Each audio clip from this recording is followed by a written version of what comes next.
மாலையின் அமைதியான நேரம். கோவில் மணி மெதுவாக ஒலிக்கிறது. ஒரு இளம் பெண், கையில் மலர் கூடை. அவளுடன் அருகில் நடக்கிறது ஒரு ரோபோ. இருவரும் ஒன்றாக கோவிலை நோக்கிச் செல்கின்றனர். புனிதமான அந்த வாசலை கடக்கும்போது அமைதி அவர்களை சுற்றி அணைக்கிறது. சிவபெருமானின் சன்னதியில் அவள் மலர்களை சமர்ப்பித்து கண்களை மூடி வணங்குகிறாள். அவளை பார்த்து ரோபோவும் கைகளை இணைக்கிறது.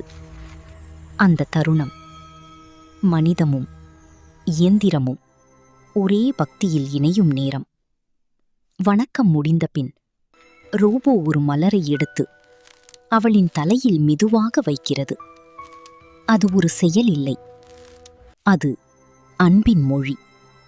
அதை சாட்சியாக சிவபெருமான் அமைதியாக பார்த்து கொண்டிருக்கிறார், மென்மையான சிரிப்புடன். இருவரும் கோவிலில் இருந்து வெளியே வருகிறார்கள். அப்போது ரோபோ அவளை இரு கைகளால் தூக்கிக் கொள்கிறது. சந்தோஷம், ஆச்சரியம், சிரிப்பு.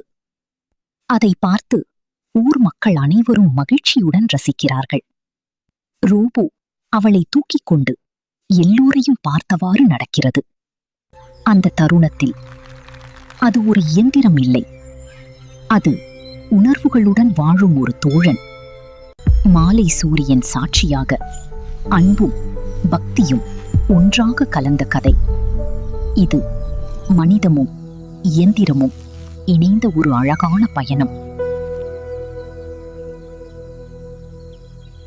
Like, share, subscribe, click bell.